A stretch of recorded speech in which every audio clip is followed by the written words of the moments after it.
नमस्कार। मेरा पूरा देश सुन रहा है। राष्ट्र की आवाज 140 करोड़ लोगों की एक ही आवाज, आपके साथ मैं हूं सरफराज। मैं सरफराज सैफी आपको बताना चाहता हूं, रूस यूक्रेन जंग लगातार जारी है।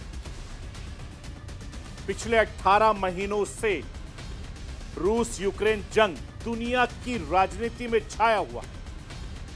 एक तरफ जंग के मैदान में रूस यूक्रेन की सेना आमने सामने डटी है। रूस यूक्रेन की सेना एक दूसरे पर बम बरसा रही है, तो दूसरी तरफ रूस यूक्रेन के बीच डिप्लोमेटिक खींचतान 7वें आसमान पर। जंग के मैदान में रूस आगे, यूक्रेन कमजोर नजर आ रहा है। डिप्लोमेटिक लेवल पर यूक्रेन कई मोर्चों पर बाजी मार लेता है। यूक्रेन को लड़ाकू विमान F-16 के लिए अमेरिका की मंजूरी कैसे यूक्रेन की डिप्लोमेटिक जीत मानी जा रही है।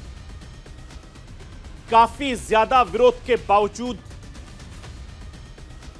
F-16 हासिल कर कैसे यूक्रेन ने हर किसी को हैरान कर दिया। आज आपको राष्ट्र की आवाज के जरिए बताऊंगा, दिखाऊंगा, समझाऊंगा।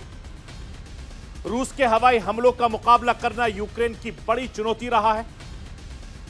हवाई हमलों के मामले में रूसी सेना का पलड़ा भारी रहा है। रूस के हवाई हमलों का जवाब देने के लिए यूक्रेन के पास कोई खास विमान नहीं है। यूक्रेन के ज्यादातर लड़ाकू विमान पुराने हैं। यूक्रेन के ज्यादातर विमान सोवियत काल के बने हुए हैं और रूस के हवाई हमलों का मुकाबला करने के लिए यूक्रेन को आधुनिक लड़ाकू विमानों की बेहद जरूरत है। और यूक्रेन लंबे वक्त से अमेरिका के F-16 विमान की मांग करता आ रहा है। अब जाकर अमेरिका ने इसकी मंजूरी दे दी। यूक्रेन को F-16 लड़ाकू विमान मिलना कैसे जंग का माहौल बदल सकता है। युद्ध में F-16 की एंट्री कैसे टर्निंग पॉइंट साबित हो सकता है, आज आपको राष्ट्र की आवाज के जरिए बताने, समझाने, दिखाने की कोशिश करूंगा। अमेरिका में 2024 के चुनावी जंग का आगाज हो चुका है। 2024 राष्ट्रपति चुनाव को लेकर अमेरिका का सियासी माहौल गरमाने लगा है। अमेरिका के राष्ट्रपति चुनाव में रूस यूक्रेन युद्ध बड़ा मुद्दा बनता जा रहा है। फरवरी 2022 में रूस ने यूक्रेन पर हमला शुरू कर दिया था और तब से अमेरिका लगातार यूक्रेन की मदद कर रहा है। अमेरिका की बाइडेन सरकार यूक्रेन तक हर तरह की मदद पहुंचा रही है। बाइडेन सरकार यूक्रेन पर काफी ज्यादा खर्च भी कर रही है। टैक्स पेयर का पैसा एक विदेशी जंग में गंवाना कहां तक जायज है। अमेरिकी चुनाव में यह बड़ा मुद्दा लगातार बनता जा रहा है। कैसे यह अमेरिकी राष्ट्रपति चुनाव में बाइडेन की मुसीबत बढ़ा रहा है। जंग के नतीजे किस हद तक राष्ट्रपति चुनाव को प्रभावित कर सकते हैं, असर डाल सकते हैं, यह आज आपको राष्ट्र की आवाज के जरिए समझाऊंगा। मैं अपने हिंदुस्तान के कोने कोने की आवाज को दिल्ली तक पहुंचाता हूं।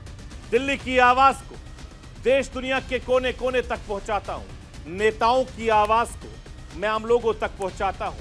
आम लोगों की आवाज को मैं अपने देश के हुक्मरानों तक पहुंचाता हूं। आपकी आवाज से मिलती है मेरी आवाज और बन जाती है राष्ट्र की आवाज।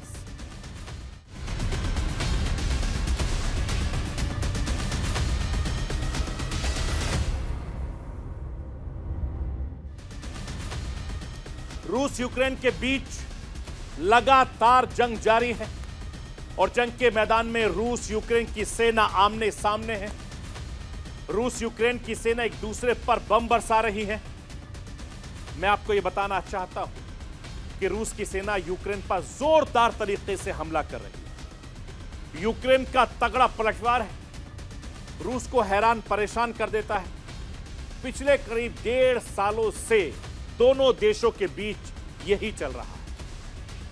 पिछले 18 महीनों से रूस यूक्रेन के बीच वार पलटवार का सिलसिला लगातार जारी है। दोनों देशों के जंग के मैदान में कभी रूस मजबूत नजर आता है तो कभी यूक्रेन का पलड़ा भारी हो जाता है। एक तरफ जंग के मैदान में खूनी खेल लगातार चल रहा है, दोनों देश एक दूसरे पर करारी चोट पहुंचाने में लगातार जुटे हैं और जंग के मैदान में रूस यूक्रेन अपनी सेना का दम दिखा रहा है। दूसरी तरफ रूस यूक्रेन जंग की वजह से दुनिया की राजनीति में भारी उथल पुथल का दौर जारी है। रूस यूक्रेन के बीच डिप्लोमेटिक खींचतान 7वें आसमान पर है। दोनों ही देश अपने अपने तरीके से अपने अपने पक्ष में माहौल बना रहे हैं। दुनिया की राजनीति में दोनों देशों की खेमेबाजी लगातार बढ़ रही है। रूस अपने साथ चीन, नॉर्थ कोरिया का दम दिखाता है। परमाणु हमले वाली धौंस भी रूस दिखाता रहता है और यूक्रेन भी पीछे नहीं। यूक्रेन को शुरू से जंग में अमेरिका, नाटो देशों का साथ मिला है। अमेरिका, नाटो देशों की सैन्य मदद के दम पर ही यूक्रेन अभी तक रूस की विशाल सेना का सामना करना पड़ रहा है, बड़ी सेना का सामना करना पड़ रहा है। जंग के मैदान में बेशक यूक्रेन रूस से कमजोर नजर आता हो, डिप्लोमेटिक लेवल पर कई मामलों पर यूक्रेन रूस से काफी ज्यादा आगे दिखता है। डिप्लोमेटिक लेवल पर यूक्रेन कई बार कुछ ऐसा हासिल कर देता है जिसकी जरूरत बहुत कम रहती है। मैं आपको यह बताना चाहता हूं कि पिछले कुछ दिनों से यूक्रेन के बड़े अधिकारियों के भ्रष्टाचार मुद्दा लगातार गरमाया हुआ है और जिस तरीके से यूक्रेनी सेना के अधिकारियों ने रूस के इशारे पर नाटो को बदनाम करने की कोशिश की, रूस से पैसे लेकर नाटो देशों से मिले हथियारों को घटिया साबित करने की कोशिश की, अमेरिका से लेकर सभी नाटो देशों ने खुद को ठगा सा महसूस भी कर लिया। बावजूद इसके यूक्रेन का अमेरिकी F-16 फाइटर जेट हासिल करना हर किसी को हैरान कर रहा है। अमेरिका नाटो की नाराजगी के बावजूद यूक्रेन अमेरिका से उसका सबसे ताकतवर फाइटर जेट F-16 हासिल करने में जुटा। रूस यूक्रेन की जंग में F-16 की एंट्री को टर्निंग पॉइंट माना जा रहा है और हर किसी को यह उम्मीद है कि रूसी सेना पर अमेरिका का सबसे मजबूत योद्धा भारी पड़ने वाला। अगले कुछ दिनों में रूस यूक्रेन जंग में बड़ा उलटफेर देखने को मिल सकता है। जंग के मैदान में यूक्रेन का पलड़ा भारी पड़ सकता है। मैं आपको यह बताना चाहता हूं कि 1.5 साल से जारी जंग में अमेरिका ने अपने सबसे बड़े योद्धा पर सबसे बड़ा दांव चला। अमेरिका ने यूक्रेन को अपना सबसे ताकतवर लड़ाकू विमान F-16 देने का ऐलान कर दिया। अमेरिका की मंजूरी मिलने के बाद डेनमार्क, नीदरलैंड F-16 विमान यूक्रेन को भेजेंगे और बहुत जल्द अमेरिकी लड़ाकू विमान F-16 यूक्रेनी बेड़े का हिस्सा होने वाला है और यूक्रेन लंबे वक्त से F-16 लड़ाकू विमान की मांग कर रहा है। अमेरिका ने कहा था कि पायलट्स की ट्रेनिंग पूरी होने के बाद डेनमार्क, नीदरलैंड्स यूक्रेन को F-16 विमान भेज सकेंगे। 11 देशों का गठबंधन यूक्रेनी पायलट्स को F-16 उड़ाने की ट्रेनिंग देगा। ट्रेनिंग अगस्त महीने से शुरू हो जाएगी। डेनमार्क, नीदरलैंड्स दोनों ही देश नाटो के सदस्य हैं और दोनों देश यूक्रेन को F-16 देने की वकालत भी करते रहे और अमेरिका की तरफ से ग्रीन सिग्नल नहीं मिलने की वजह से F-16 टलता रहा। मैं आपको यह बताना चाहता हूं,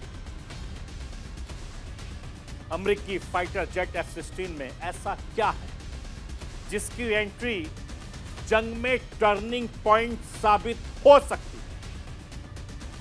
आखिर क्यों F-16 लड़ाकू विमान की मांग लंबे वक्त से यूक्रेनी राष्ट्रपति करते आ रहे हैं? F-16 की गिनती दुनिया के सबसे भरोसेमंद सुरक्षित लड़ाकू विमानों में होती रही है। अमेरिकी कंपनी लॉकहीड मार्टिन F-16 को तैयार किया है।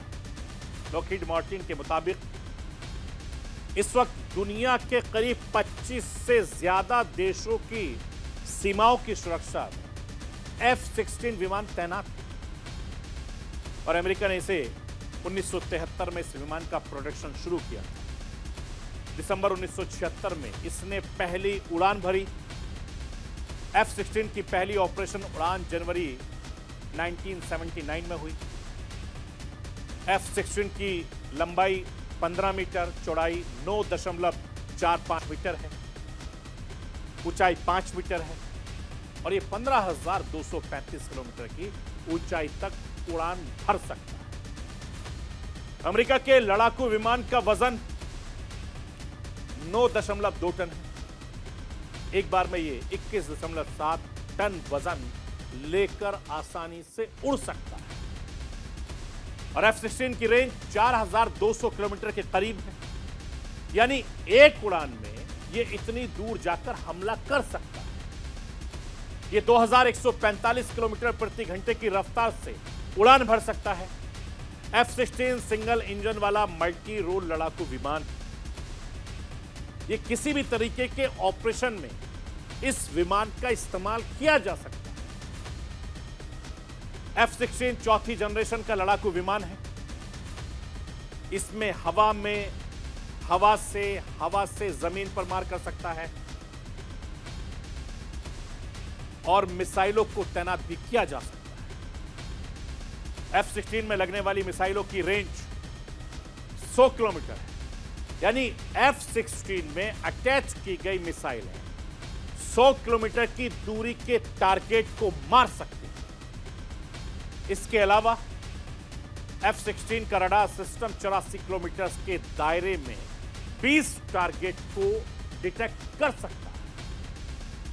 F-16 विमान किसी भी मौसम में अंधेरे में भी ज्यादा सटीक हमले करने में सक्षम है और फाइटर जेट की ताकत उड़ाने वाले पायलट पर काफी ज्यादा निर्भर करती है और यही वजह है कि नाटो की तरफ से यूक्रेन के पायलट की विशेष ट्रेनिंग भी करवाई जा रही है।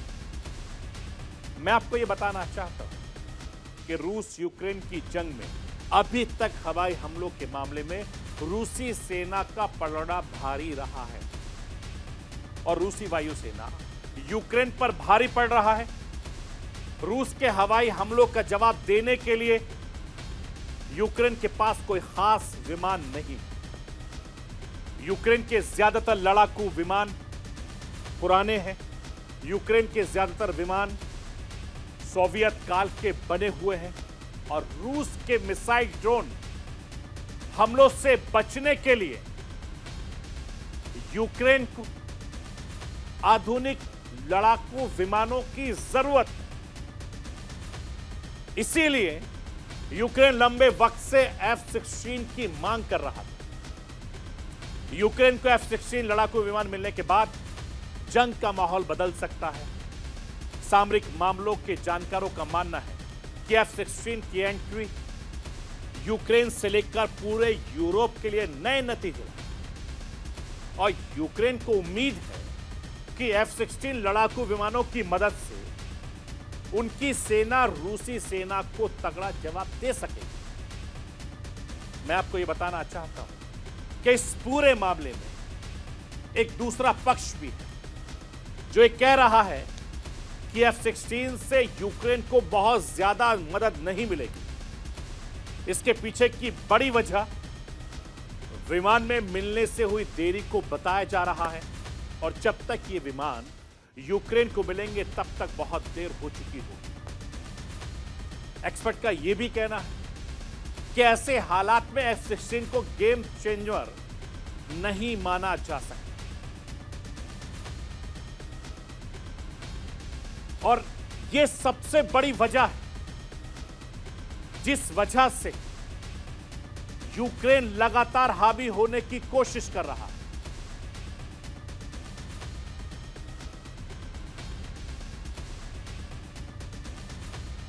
मैं आपको यह बताना चाहता हूं कि अमेरिका में 2024 की चुनावी जंग का आगाज होगा। अमेरिका का सियासी माहौल 2024 राष्ट्रपति चुनाव को लेकर गरमाने लगा था और रूस ने पिछले फरवरी में यूक्रेन पर आक्रमण शुरू कर दिया जिससे भारी विनाश, जानमाल के नुकसान की खबर सबको दिखी। बावजूद इसके ये जंग खत्म होने का नाम नहीं है। अमेरिका शुरू से ही यूक्रेन के साथ खड़ा नजर आया। अमेरिका यूक्रेन को हर तरह की मदद देता रहा है। यूक्रेन की मदद करने को लेकर शुरू हुए अमेरिकी राजनीति बटी रही। डेमोक्रेट रिपब्लिकन के बीच का फर्क हमेशा रहा। फॉरेन पॉलिसी के पत्रिका के मुताबिक मार्च 2022 में Chicago council on global affairs के एक सर्वेक्षण में देखा गया है कि रूसी प्रतिबंधों को डेमोक्रेट्स से 82% का समर्थन मिला है जबकि रिपब्लिकन 75% के साथ पीछे रहा है। सैन्य सहायता के मामले में 83%, डेमोक्रेट 80%, रिपब्लिकन समर्थन में खड़े थे जो बाद में लाइन से हट गए। जुलाई 2022 तक जंग पर सियासी मतभेद काफी ज्यादा बढ़ गया। बाइडेन प्रशासन ने यूक्रेन में गैस, अनाज की कीमतों को काबू करने के लिए काफी ज्यादा पैसा लगाया जिसे लेकर अमेरिका में काफी ज्यादा विरोध देखने को मिला और जनवरी 2023 तक आते आते यूक्रेन सहायता के लिए रिपब्लिकन समर्थन कम होकर 48% तक पहुंच गया। सरकार की तरफ से चलाए गए अभियान मेक अमेरिका ग्रेट अगेन को रिपब्लिकन का समर्थन लेवल सिर्फ 36% मिला। अब जैसे जैसे 2024 का राष्ट्रपति चुनाव करीब आ रहा है, रूस यूक्रेन जंग पर सियासत तेज होती जा रही है। अमेरिका फर्स्ट विचारधारा वाले नेताओं का जोर लगातार बढ़ता जा रहा है। अमेरिका की रेस में शामिल हिंदुस्तानी मूल की निक्की हेली बार बार अमेरिकी करदाताओं के पैसे को बचाने का मुद्दा उठा रही है। फ्लोरिडा के गवर्नर 2024 के राष्ट्रपति चुनाव के उम्मीदवार का यह कहना है कि अमेरिकी अपनी मातृभूमि की रक्षा के बजाय विदेशी युद्ध में हस्तक्षेप को प्राथमिकता नहीं दे सकता और पिछले दिनों जंग को लेकर अमेरिका के पूर्व राष्ट्रपति डोनाल्ड ट्रंप का ऐलान सुर्खियों में रहा जब ट्रंप ने कहा कि उनके लिए जंग खत्म करना सिर्फ एक दिन का काम है। इस पर भी अमेरिकी राष्ट्रपति पद पर दावा ठोक रहे हैं। डोनाल्ड ट्रंप कह चुके हैं कि अगर अगले चुनाव में उनकी सरकार बनती है और वो फिर राष्ट्रपति बनते हैं तो वो रूस यूक्रेन जंग को एक दिन में खत्म करा देंगे। अमेरिका के मौजूदा राष्ट्रपति बाइडेन समेत बाकी नेताओं के पास इतनी क्षमता नहीं कि वो इस मामले को खत्म करा सके, यानी जंग को खत्म करा सके। बाइडेन पर तंज कसते हुए ट्रंप ने कहा कि हमारे पास एक ऐसा नेता है जिन्हें पता ही नहीं कि क्या हो रहा है। यह अमेरिका के इतिहास का सबसे खराब दौर है। ये कटाक्ष कर रहे हैं डोनाल्ड ट्रंप। मैं आपको यह बताना चाहता हूं कि अमेरिका में राष्ट्रपति चुनाव का माहौल गर्माता जा रहा है। बाइडेन विरोधी नेता रूस यूक्रेन जंग को बड़ा चुनावी मुद्दा बनाने में जुटे हैं। अमेरिकी चुनाव में बाइडेन के फैसलों की आलोचना का शोर लगातार बढ़ता जा रहा है और इसका असर दुनिया की राजनीति पर भी पड़ने लगा। बाइडेन विरोध अगर इसी तरीके से बढ़ता गया तो रिपब्लिकन नेताओं का पक्ष मजबूत होता गया, तो यूक्रेन को अमेरिका का समर्थन कम हो सकता है। रूस ने भी अमेरिका चुनाव में अपनी लॉबी बाजी तेज कर दी है और रूस की नजर बाइडेन की तुलना में काफी कम आक्रामक है।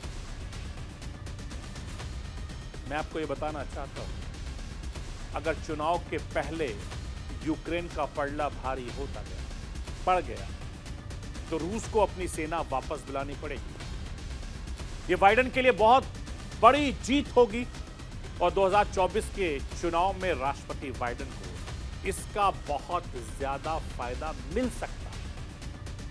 राष्ट्रपति बाइडेन की सत्ता में वापसी हो सकती है। अमेरिका की सुपर बॉस वाली भूमिका और ज्यादा मजबूत हो सकती है। इसी का इंतजार सबको बना हुआ है। तो ये थी राष्ट्र की आवाज। बाकी खबरों के लिए आप बने रहिए न्यूज इंडिया के साथ। कल रात 9 बजे फिर होगी मुलाकात।